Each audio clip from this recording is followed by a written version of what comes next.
चले मित्रों नमस्कार, मैं राजीव सिंह आज के अपने इस नए वीडियो में हम आप लोगों को एक नए टॉपिक पर ले चलेंगे। ये नया टॉपिक है अनुवाद। जब भी हम इंग्लिश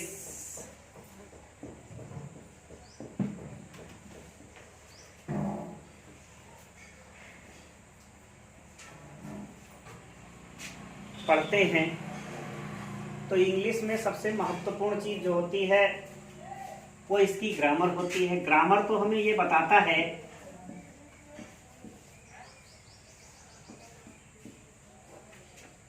कि हम किसी शब्द को किस प्रकार से व्यवस्थित करें, कहाँ पे हम कौन सा शब्द लगाएं, वर्ब कैसी हो, नाउन कैसा हो, किस केस का हो। ठीक है। अनुवाद के नियम में यस यस पी पी हम पढ़ेंगे तो ये सब ग्रामर बताता है यस यस क्या है और पी पी क्या है। लेकिन एक और ग्रामर का टॉपिक होता है, वो होता है ट्रांसलेशन।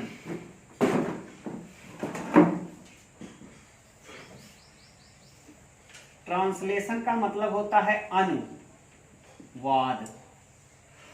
वाद माने होता है कथन और अनु माने उसी के पीछे पीछे जो चले, यानी कोई चीज जो हम कहें और उसके पीछे उसका जो बने उस भाषा में। जैसे हमने कहा हिंदी में वह जाता है तो ये हो गया वाद हमारा, और इसको हमने फिर अंग्रेजी में कहा ही गोज। क्या कहा? तो वाद का अनु हुआ, वाद के अनु यानी पीछे चला, अनुवाद हो गया उस भाषा में।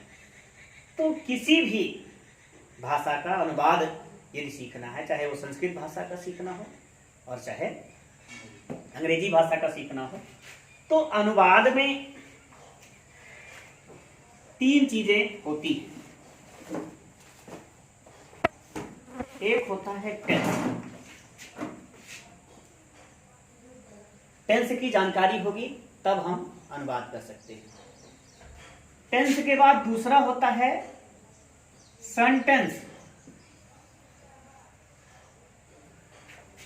टेंस की जानकारी हो और सेंटेंस की जानकारी हो, और सेंटेंस के बाद तीसरा होता है सेंस। कभी कभी ट्रांसलेशन में सेंस काम करता है, टेंस काम नहीं करता है। तो सबसे पहले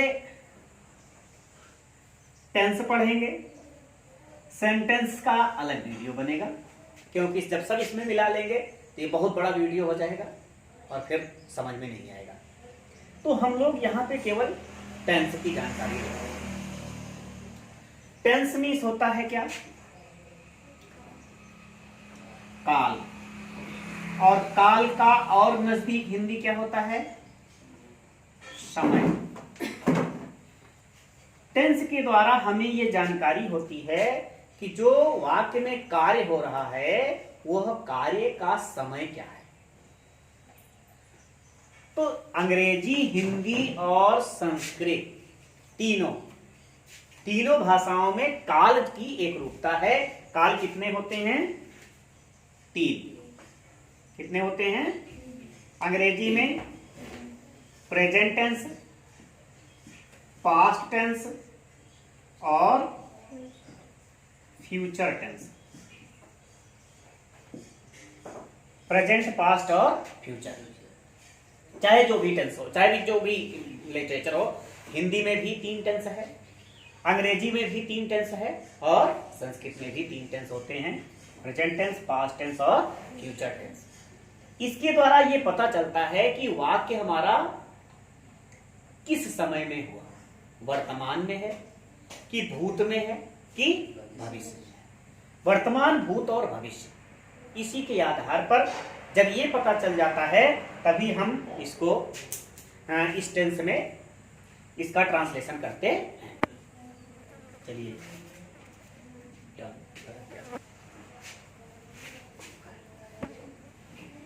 है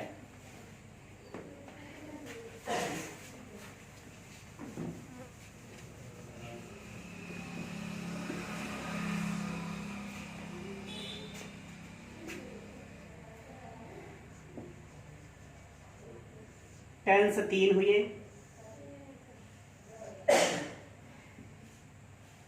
एक हुआ प्रेजेंट टेंस, एक हुआ पास्ट टेंस और एक हुआ फ्यूचर टेंस। अब सबसे पहले प्रेजेंट टेंस की बात करते हैं। प्रेजेंट टेंस माने क्या होता है? वर्तमान काल। अब इसकी हम पहचान कैसे करेंगे? सबसे पहले हम पहचान कर लें। प्रेजेंट टेंस की पहचान क्या होती है? ऐसे वाक्यों के अंत में क्या आता है और हैं, हूं, हो। है, हैं, हूं, हो। अगर इनसे वाक्य के अंत हो, यानी ऐसे वर्णों से वाक्य की समाप्ति हो या वाक्य के अंत में ये शब्द आए, है, हैं, हूं, हो, तो इससे ये पता चलता है कि वाक्य हमारा प्रेजेंट टेंस में। पास्ट टेंस का मतलब क्या हुआ? भूतकाल। अब इसकी पहचान क्या बनेगी? ऐसे वाक्यों के अंत में क्या आएगा? था, थी, थे और आ सकता है आ, ई, ए। इनसे भी वाक्य की समाप्ति हो सकती है। तब ऐसे टेंस क्या होंगे? भूतकाल। और तीसरा टेंस है फ्यूचर टेंस। ऐसे वाक्यों के अंत में क्या आता है? गा, गी, गे। पहचान हो गई। ये तीन टेंस जो हैं, हर टेंस की 4 अवस्थाएं होती हैं। टेंस की अवस्था कितनी होती हैं? 4 होती हैं। एक तो है क्या? इंडिफिनिट अवस्था। कौन सी? एक दूसरी क्या है? कॉन्टिन्यूअस अवस्था। तीसरा क्या है? परफेक्ट। और चौथा क्या है? Perfect continuous.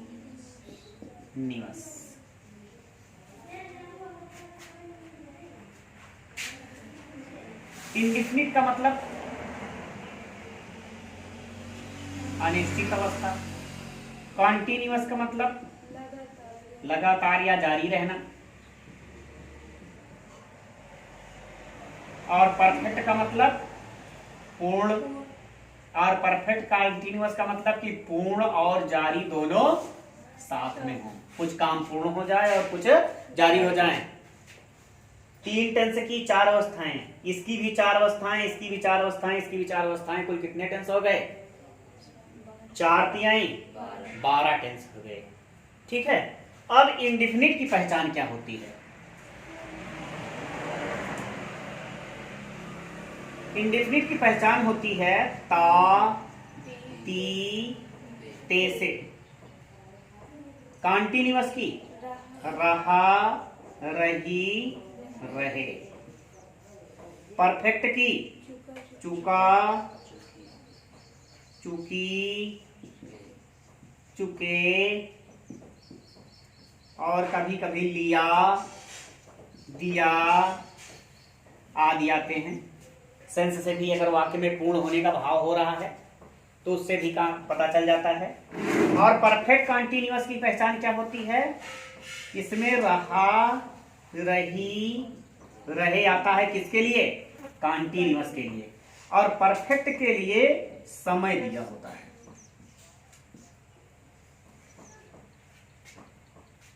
अब 12 टेंस की पहचान हो गई। जब हिंदी में हम टेंस पहचान लेंगे तभी फिर उसके उस टेंस के अनुवाद का नियम लगाएंगे और वाक्य हमारा ट्रांसलेट हो जाएगा। प्रेजेंट टेंस, ता है, ती है, ते हैं, ते हो, ता हूं। पास्ट में ता था, ती थी, ते थे, आ ई ए।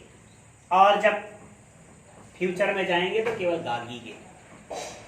फिर इसके बाद कंटिन्यूअस में रहा है, रही है, रहे हैं, रहा था, रही थी, रहे थे, रहा होगा, रही होगी, रहे होंगे। फिर चुका है, चुकी है, चुके हो, लिया है, दिया है, चुका था, चुकी थी, चुके थे, लिया था, दिया था, चुका होगा, चुकी होगी, चुके होंगे, लिया होगा, दिया होगा। इसमें रहा है, रही है, रहे हैं के साथ समय 2 घंटे से, 3 घंटे से, 4 घंटे से, सुबह से, शाम से, दोपहर से समय दिया होता है। इसमें था लग जाता है और इसमें गा लग जाता है। तो ये 12 टेंसों की क्या हो गई? पहचान हो गई।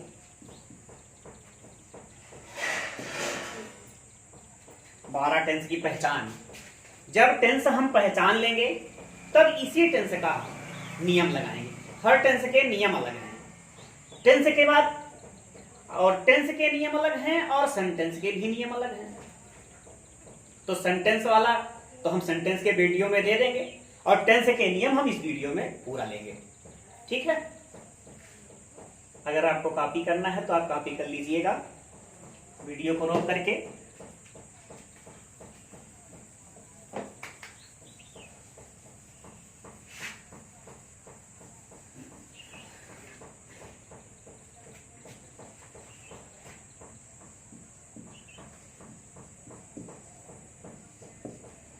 अब अनुवाद के नियम में हम देखेंगे किसी भी वाक्य जो होता है वह वाक्य के अर्थ के आधार पर वाक्य को 5 भागों में बांट दिया गया है।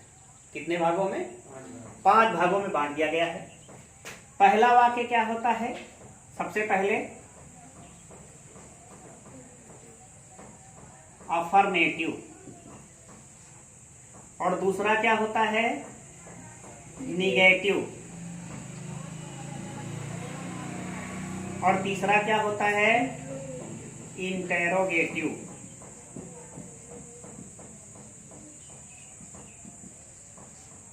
इंटेरोगेटिव को 2 भागों में बांटा गया। एक फर्स्ट टाइप इंट्रोगेटिव, दूसरा सेकंड टाइप इंट्रोगेटिव। इसे WS टाइप भी कहते हैं।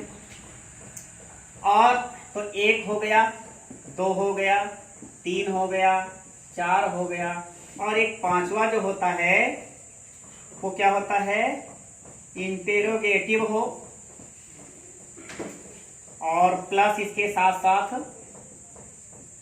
निगेटिव हो। इंटेरोगेटिव निगेटिव भी हो।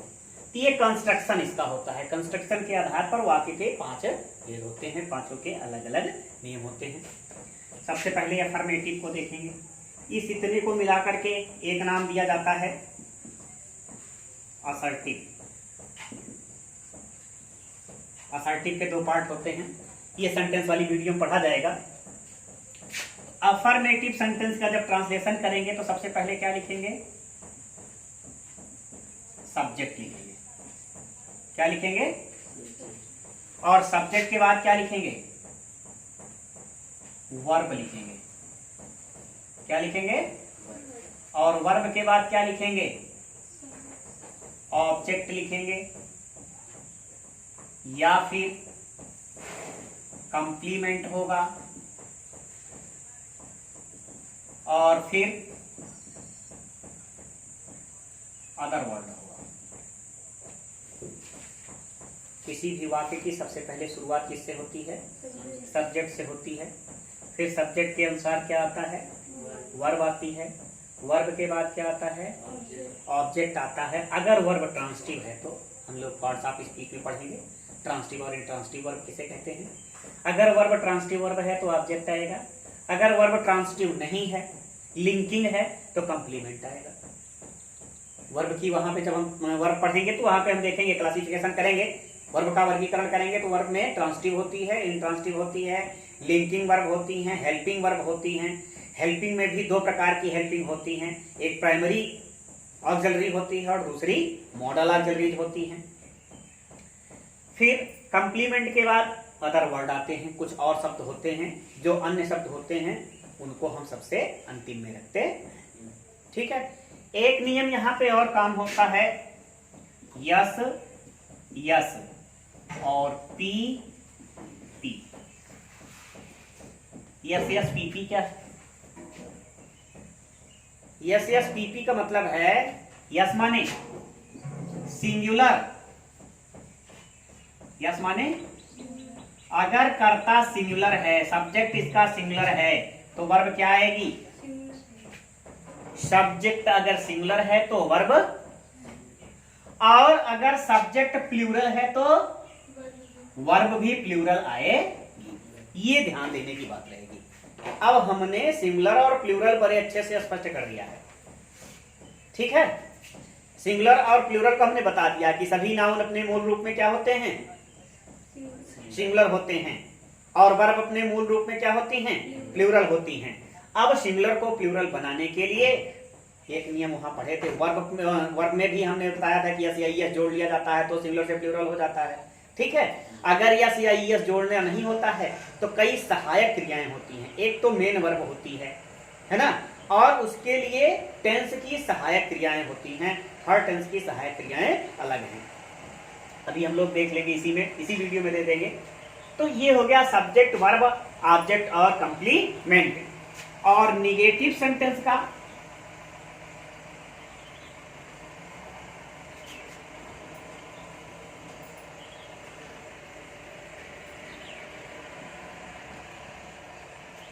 निगेटिव सेंटेंस का कंस्ट्रक्शन क्या बनेगा? सबसे पहले क्या आएगा? सब्जेक्ट आएगा, सब्जेक्ट के बाद क्या आएगा? नॉट आएगी। क्या आएगा? नॉट आएगा, और प्लस वर्ब आएगी, और वर्ब के बाद ऑब्जेक्ट या फिर कंप्लीमेंट आएगा, और प्लस अदर वर्ड आएंगे।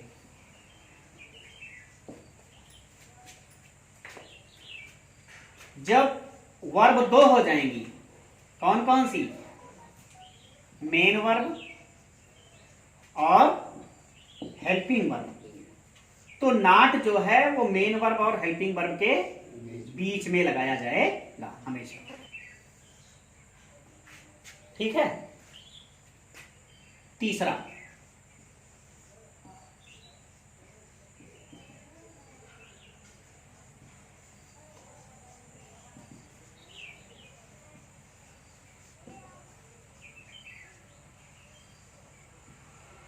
Interrogative sentence. इंटेरोगेटिव सेंटेंस में दो काइंड्स होते हैं, हमने पढ़ा पीछे। क्या? एक तो फर्स्ट टाइप होता है और दूसरा, ये है क्या फर्स्ट टाइप और सेकंड टाइप?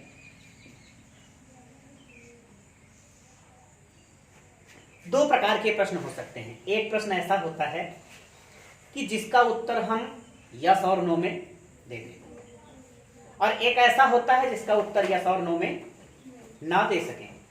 जैसे हमने एक क्वेश्चन किया, आपसे प्रश्न किया, क्या आप एक विद्यार्थी हो? तो आप क्या बताओगे?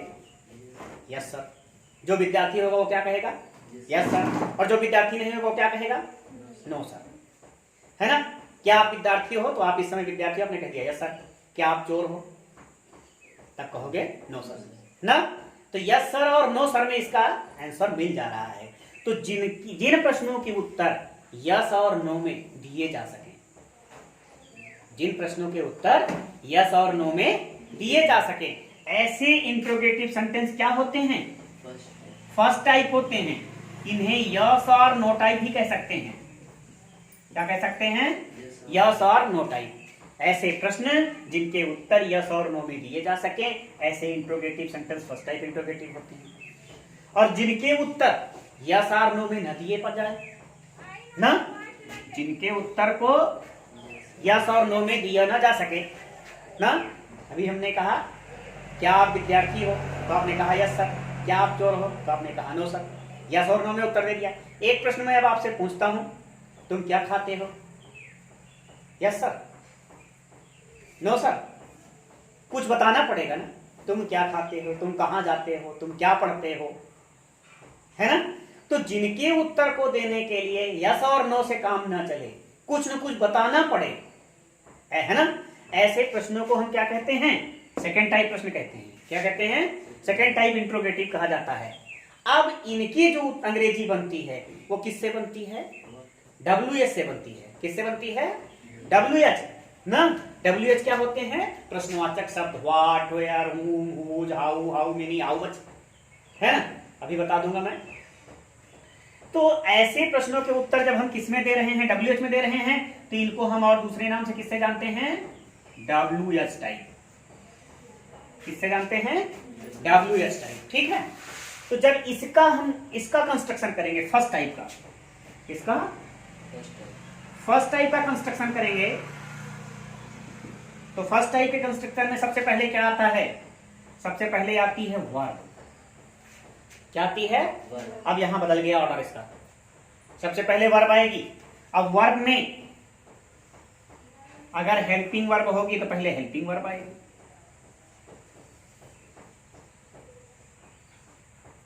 लिंकिंग वर्ब होगी तो केवल एक वर्ब होगी, तो एक ही वर्ब आएगी। ठीक है। वर्ब के बाद क्या आता है? हेल्पिंग वर्ब के बाद सब्जेक्ट आता है, और सब्जेक्ट के बाद फिर दूसरी मेन वर्ब आती है ना। वर्ब में हेल्पिंग वर्ब हमने ये देखो दिखा दिया है, और अगर लिंकिंग वर्ब होगी तो केवल एक वर्ब आ जाएगी बस। तो सब्जेक्ट के बाद क्या आया? वर्ब आया। फिर क्या आया? ऑब्जेक्ट आया, और ऑब्जेक्ट के बाद अदर वर्ड। ऐसे वाक्यों के अंत में एक चिन्ह लगता है, क्या? इसको हम इंट्रोगेटिव मार्क या क्वेश्चन मार्क कहते हैं।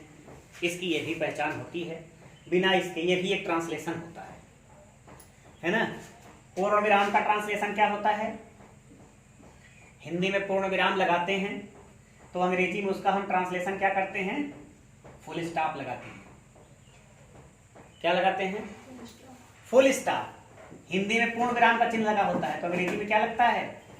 फुल स्टॉप लगता है। ठीक है।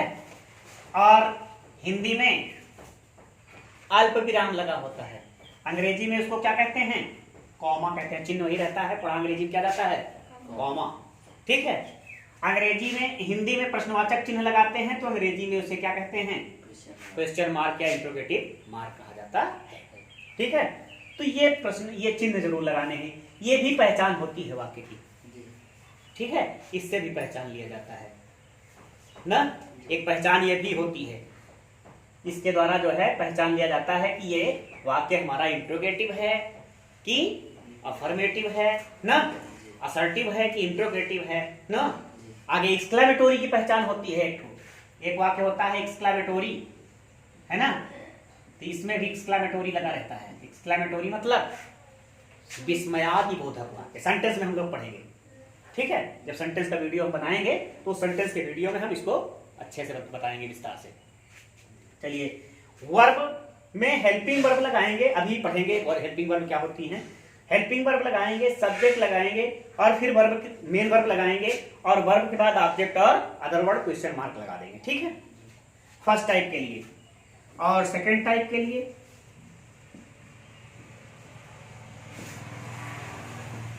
सबसे पहले क्या लिखा जाएगा? WH। सबसे पहले क्या लिखा जाएगा? WH। अभी देखता हूं WH क्या होते हैं, अभी सबको देख लेंगे।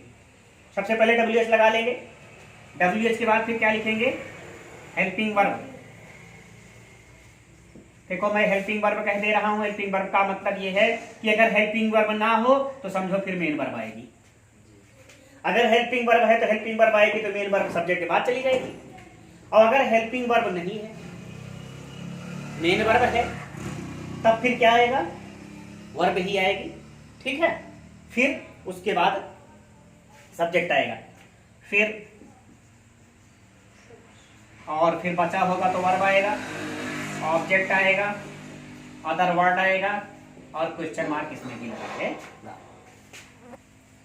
ठीक है, एक वाक्य और रह गया, ये तीसरा हो गया और ये चौथा हो गया और ये पांचवा बचा है इंट्रोगेटिव का निगेटिव। अगर वाक्य इंट्रोगेटिव हो और निगेटिव हो, दोनों, interrogative plus negative, interrogative plus negative होगा तो नॉट हम कहां लगाएंगे?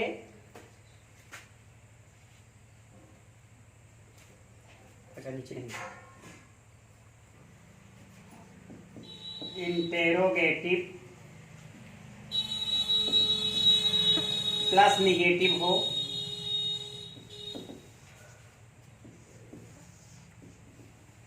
तो वाक्य रचना वही रहेगी। सबसे पहले क्या आता है इंट्रोगेटिव फर्स्ट टाइप वाले में? सबसे पहले हेल्पिंग वर्ब आई थी, हेल्पिंग वर्ब के बाद क्या आया था? सब्जेक्ट आया था, और सब्जेक्ट बाद क्या आया था? वर्ब आया था, और वर्ब के बाद ऑब्जेक्ट, ऑब्जेक्ट के बाद अदर वर्ड, अंतिम में। और अगर ऐसे वाक्य में निगेटिव हो तो नॉट हम कहां लगाते हैं? सब्जेक्ट और वर्ब के बीच में नॉट का प्रयोग किया जाता है हमेशा। कहां लगाया जाता है? सब्जेक्ट और नॉट के बीच में, सब्जेक्ट और वर्ब के बीच में नॉट का प्रयोग किया जाता है। अगर WH होगा तो पहले WH लगा रहेगा, प्लस हेल्पिंग वर्ब होगी और प्लस सब्जेक्ट होगा, और इसी के बाद क्या आएगा? नॉट आएगा, वर्ब आएगी और प्लस ऑब्जेक्ट आएगा, अदर वर्ड होगा, क्वेश्चन मार्क लगा रहेगा। ठीक है, पांचों प्रकार के वाक्य की रचना हो गई। बार बार एक शब्द आ रहा है हेल्पिंग वर्ब और लिंकिंग वर्ब। विस्तार से हम लोग वर्ब की वीडियो पढ़ेंगे, काम भर का यहां थोड़ा सा पढ़ लेते हैं।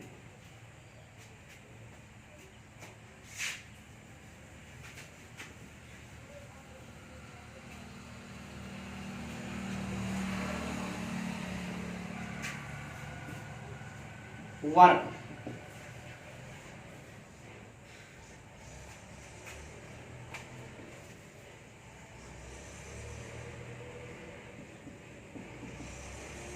लिंकिंग वर्ब,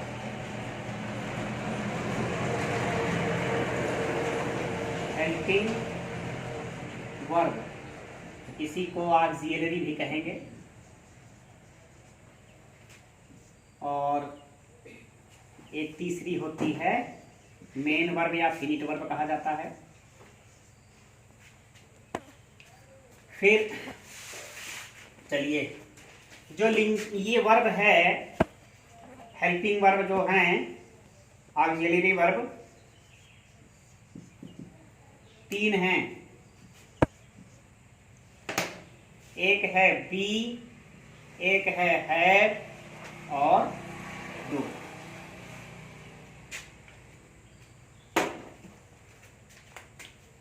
तीन तो हैं, वी हैव, डू।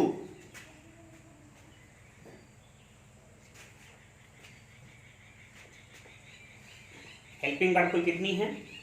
तीन, केवल तीन ही हैं, और इन्हीं तीन से सारे टेंस बनने हैं, केवल तीन। अब बी का हेल्पिंग वर्ब प्रेजेंट में इज, एम, आर बनता है। हैव का हैज, हैव बनता है, और डू का डू और डज। पहले हम लोग डज लिख लें, सिंगुलर प्लूरल बांटने में सही रहेगा। डज और डू कहेंगे, डू डज कहना गलत है ना। अभी हमारे इससे उस क्रम में नहीं आएगा। सबसे पहले डज आता है फिर डू आता है, क्योंकि डज क्या है? डज सिंगुलर है और डू प्लूरल है। हैज सिंगुलर है और है प्लूरल है, इज सिंगुलर है और आर प्लूरल है। आई को इस टेंस में क्या मानते हैं? सिंगुलर मानते हैं, इसलिए इसके साथ अलग से वर्ब आती है एम। क्या आती है? एम। ठीक है। और इसका पास्ट टेंस प्रेजेंट टेंस में ये हो गया, और पास्ट टेंस में क्या होगा? बी का वाज और वर। वेयर नहीं पढ़ा जाता है भाई, ठीक है। वेयर जो होता है, वेयर माने का होता है, वेयर माने सामान होता है, WAR बनता है उससे। हार्डवेयर और सॉफ्टवेयर नाम सुने होंगे आप लोग, है ना।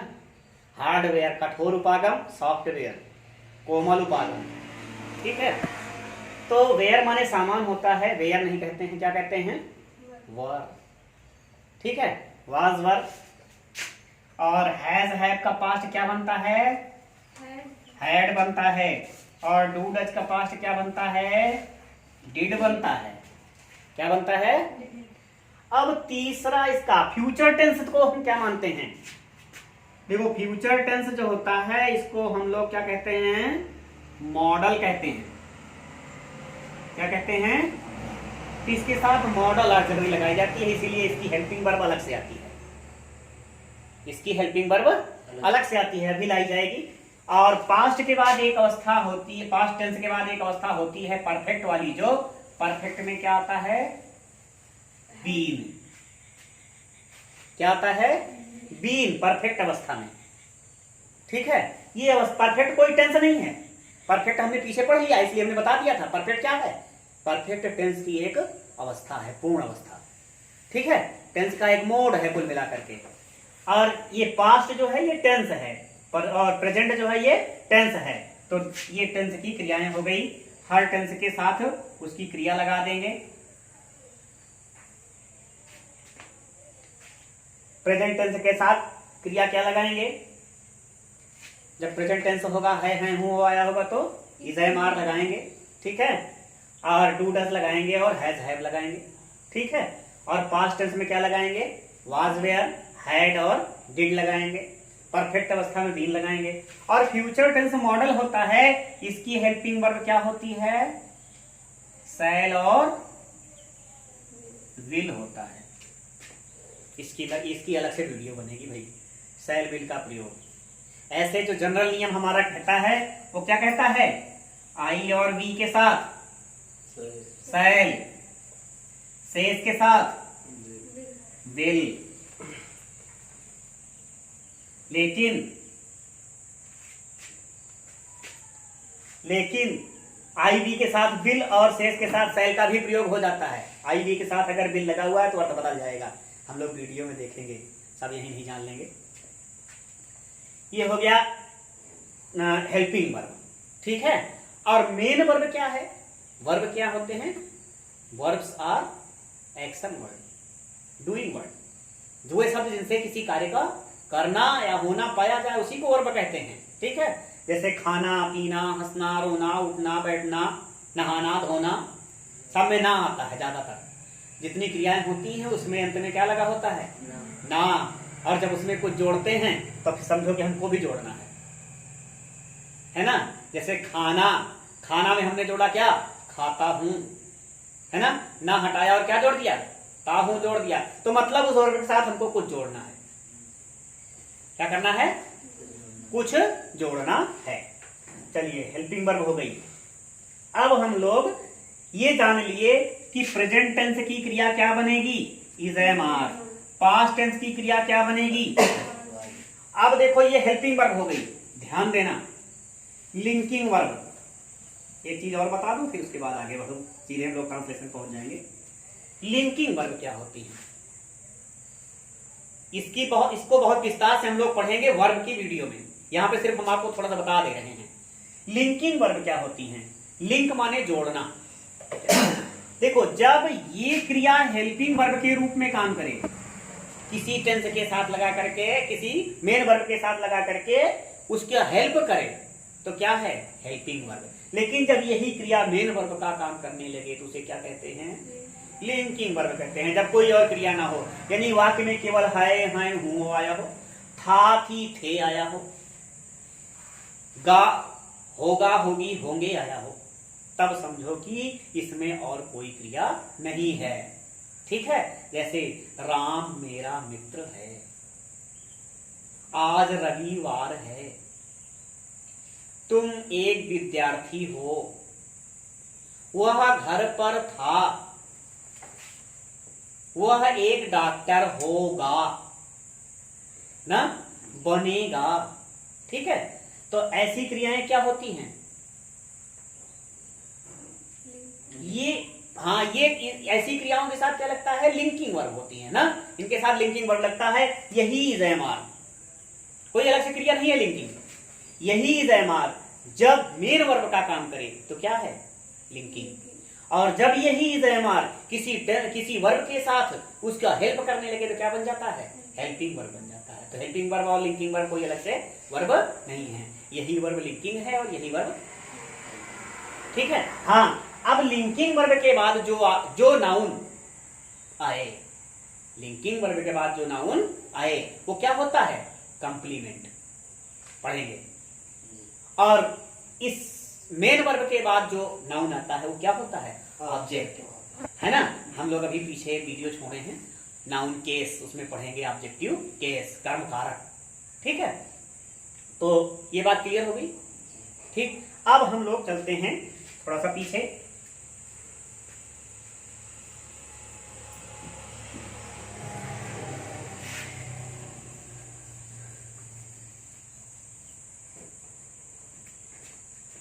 अब हम लोग फिर से प्रेजेंट टेंस में आ जाते हैं।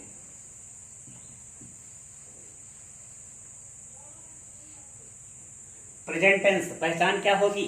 है, हूं, हो, पक्का हो गया। बेमत हम इंडिपेंडेंट लगाए नहीं है। प्रेजेंट टेंस की पहचान क्या होगी?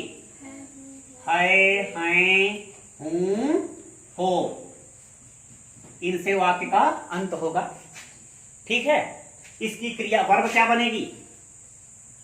Is am are, is am are. Am गलत, एम माने उद्देश्य, उसकी स्पेलिंग दूसरी होती है। ठीक है, अंग्रेजी में प्रोनाउंसिएशन का बड़ा महत्व है भाई। अगर आप सही से उच्चारण नहीं किए तो मुर्दा जिंदा हो जाएगा और जिंदा मुर्दा हो जाएगा।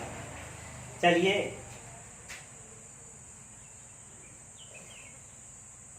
आप इसका एक एग्जांपल ले लीजिए। आप पढ़िए क्या लिखा है। हाँ हाँ हाँ, बोलिए क्या लिखा? यू रीड, आपने पढ़ा यू रीड, तो आपका ट्रांसलेशन क्या हुआ? आप पढ़ती हो, आप पढ़ती हो, तुम पढ़ती हो। ठीक है, अब हमने इसको जो बोला यू रेड, क्या बोला? यू रेड, तो हमारा ट्रांसलेशन क्या हो गया? आपने पढ़ा। आपने प्रेजेंट में कहा और हमने उसको पास्ट बना दिया। सिर्फ लिखा आपने सही था, हमने उसको प्रोनाउंसिएट गलत कर दिया। ठीक है, तो ये चीज कौन बता रहा है? ग्रामर बता रहा है। इसीलिए हम ग्रामर पढ़ रहे हैं। उस दिन भी हम बता रहे थे कि ग्रामर यही बताता है। ग्रामर से यही पता चलता है कि क्रिया पास्ट में है कि फ्यूचर में है कि प्रेजेंट में है, वाक्य हमारा किसमें है, प्रेजेंट में है, पास्ट में है। सब कौन बताता है? ग्रामर बताता है ना। तो प्रोनाउंसिएशन जो है, तो इसको हम क्या पढ़ेंगे? एम पढ़ेंगे, आई एम नहीं पढ़ेंगे। Is am are. ठीक, और इसको क्या पढ़ेंगे? आर पढ़ेंगे, आर पढ़ेंगे, और नहीं पढ़ेंगे। ठीक है, चलिए, दो शब्द होते हैं, एक है आर, एक है और। आर माने है और माने अथवा। ठीक, तो भैया प्रोनाउंसिएशन अपना सुधारिए। चलिए, इज एम आर। अब ये इज क्या होता है? इज का प्रयोग किसी नेम, ही, सी, इट और सिंगुलर नंबर नाउन के साथ क्या लगाया जाता है? इज का प्रयोग किया जाता है। ठीक है, और केवल एक है क्या? आई के साथ क्या लगाया जाता है? प्रेजेंट टेंस में आई को सिंगुलर मानते हैं, इसलिए इसके लिए अलग से वर्ब बना लिए हैं, इसको यहाँ सिंगुलर माना जाता है। पास्ट में इसको, पास्ट में क्या मानते हैं? और सभी टेंस में इसको प्लूरल मान लेते हैं। जब हमारे पास ही रहा तो किनका आवश्यकता है? हाँ, सिंगुलर नंबर वर्ब हमारे पास ही है। हाँ, टाइम की आवश्यकता क्या है? बिल्कुल आवश्यकता है। जैसे अभी हम ट्रांसलेशन पढ़ेंगे कि महात्मा गांधी हमारे देश के राष्ट्रपिता थे, वे बहुत ईमानदार थे। चलिए, वे, अब यहाँ पे वे आया है। अगर हम कह देते वह बहुत ईमानदार थे, तो व्याकरण के दृष्टिकोण से तो वाक्य सही था, बट उसका जो सेंस था वो थोड़ा सा गड़बड़ था। तो हमने कहा वे।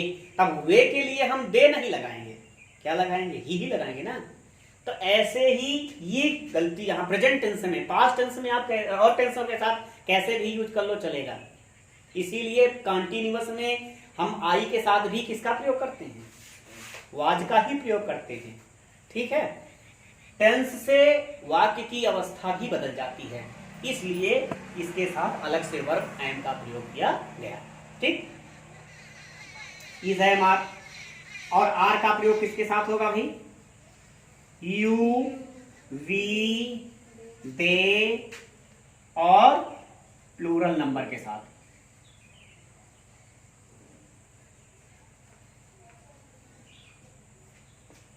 चलिए, वर्ब क्लियर हो गई। अब ये इज एम आर क्या है? लिंकिंग वर्ब है। यहाँ पे क्या है? इनके साथ क्या आएंगे? कंप्लीमेंट आएंगे। ठीक है, अब हम चलते हैं, ट्रांसलेशन करते हैं सीधे।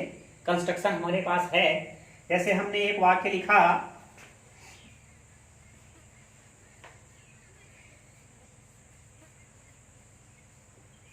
वह एक किसान है। वह एक किसान है। अब इसमें देखो, किसान है, केवल एक ही वर्ब आई है, क्या है से पता चल गया कौन सा टेंस है?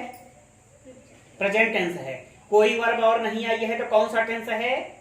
सिंपल प्रेजेंट टेंस है। कौन सा है? सिंपल प्रेजेंट टेंस है। अगर कोई और वर्ब ना लगी हो तो सिंपल प्रेजेंट, सिंपल पास्ट और सिंपल फ्यूचर होता है। अगर कोई और वर्ब लग जाएगी तो फिर प्रेजेंट इंडेफिनिट, कंटीन्यूअस, परफेक्ट और परफेक्ट कंटीन्यूअस जो बनेगा बनेगा। ठीक है, चलिए फिर इसमें अब सबसे पहले वाक्य में हम क्या ढूंढेंगे? सब्जेक्ट। और सब्जेक्ट कैसे पता चलता है? वाक्य में जो कार्य को करने के लिए स्वतंत्र हो, है ना। संस्कृत व्याकरण जो पढ़ेगा, स्वतंत्रे कर्ता, क्रिया के कार्य को करने के लिए जो स्वतंत्र हो वो कौन होता है? कर्ता कारक होता है। तो यहाँ पर किसान बनने के लिए कौन स्वतंत्र है? आप नहीं हो, आप क्या हो? विद्यार्थी। ठीक है, आपको किसान बनने की स्वतंत्रता अभी नहीं है। स्वतंत्र कौन है? वाह, पहचान है भाई। सब्जेक्ट हमेशा इसी से पहचान लिया जाएगा। कार्य को करने के लिए जो स्वतंत्र हो वही क्या होता है? कर्ता कारक होता है। संस्कृत व्याकरण में हम लोग पढ़ेंगे स्वतंत्रे कर्ता। चलिए फिर कर्ता वह हो गया। अब वह की स्त्रीलिंग और पुल्लिंग का ज्ञान होगा तभी हम लगाएंगे। तो कर्ता स्त्रीलिंग है कि पुल्लिंग है? दोनों है। अब यहाँ पे चाहे जौन लगाओ, का ही के जगह पे हम सी लगा दे, गलत है? नहीं है ना। दोनों जब वाक्य जब क्लियर ना हो, जैसे लिखा गया वैसे ही हमको क्या करना है? हमको उसका मोड नहीं बदलना है वाक्य का। ये ध्यान देने की बात, इसीलिए हमने इसको लिखा। वाक्य का मोड हम नहीं बदलेंगे। जैसे हम केवल क्या करेंगे? ट्रांसलेट करेंगे। क्या करेंगे? ट्रांसलेट करेंगे। उसमें हमको सुधारेंगे नहीं। तो हमने ट्रांसलेट किया, वह का आपने कहा ही लगाया, और हमने क्या कहा? सी। तो हमने दोनों लगा के रख दिया है, ही और सी। जब आप लीक कर देंगे तो इसका मतलब और, ही और सी जो भी लगेगा। और इसके साथ वर्ब क्या आएगी ना? और फार्मर, किसान। किसान कौन सा नाउन है? चलिए पिछला वीडियो, किसान क्या है? एक नाउन है। ये तो हम अपने मन से बता दिए। किसान क्या है? एक नाउन है। और नाउन किस प्रकार का नाउन है? सिंगुलर नंबर नाउन है। ठीक है, बट हमने जो 3 4 5 प्रकार के नाउन पढ़े थे, proper noun, common noun, material noun, हाँ प्रॉपर नाउन है। किसान किसका नाम है? आपका नाम है किसान? आपका नाम है किसान? किसका नाम है?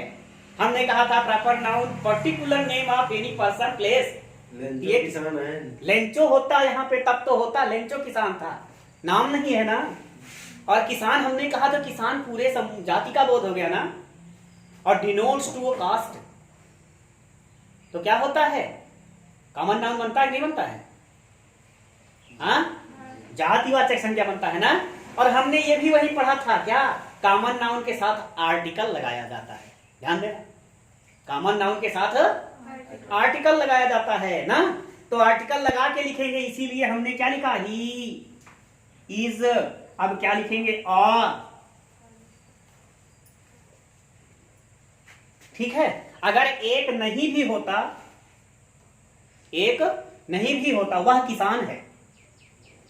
चलो हमने इसको इरेज कर दिया, वह किसान है, तब भी उसका ट्रांसलेशन क्या होता?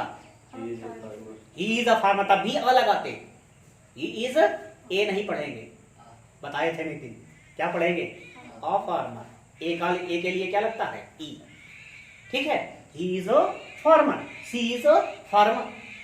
ठीक है, समझ नहीं आया? अब ये जो है, अगर निगेटिव होगा, वह किसान नहीं है, तो he is not a farmer.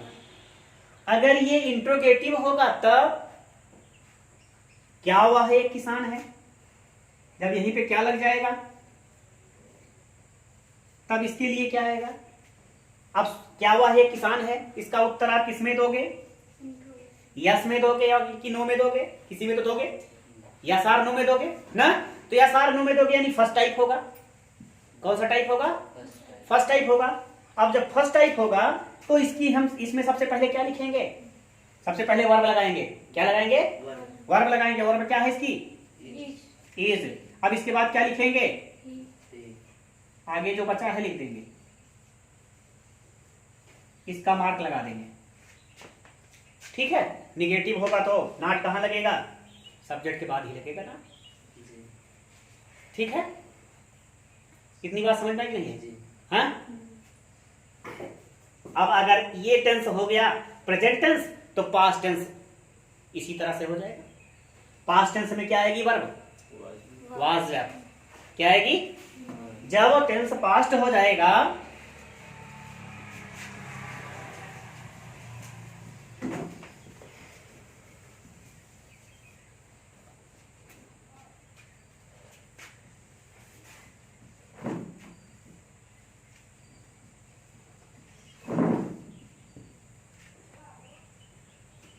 Past tense हो जाएगा तो क्या आएगा? वाज वर आएगा। अब इसका यूज समझ लें बस। नेम, ही, सी, इट और सिंगुलर नंबर।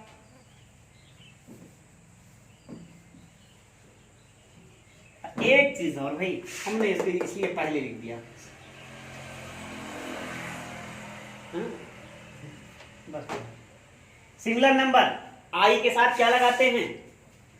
इसके साथ वाज लगाते हैं। क्या लगाते हैं? वाज लगाते हैं। और यू, वी, दे और प्लूरल नंबर के साथ क्या लगाते हैं? वर का प्रयोग करते। आई, नेम, ही, सी के वचन के साथ वाज, यू, वी, दे बहुवचन के साथ वर लगाते हैं। ठीक है। बाकी वाक्य रचना वैसे ही, जहां जहां है आया था वहां था आएगा। जब था आएगा तो वाज वेयर का प्रयोग कर देंगे, जब है आएगा तो फिर इज एम आर का प्रयोग कर देंगे। ठीक है। और बाकी इसके आगे का ट्रांसलेशन हम लोग अगली वीडियो में देखेंगे। इस वीडियो में यहीं तक। अगर आपको हमारी वीडियो पसंद आए तो आप इसको लाइक कीजिए, घंटा बजाइए और शेयर कीजिए। धन्यवाद।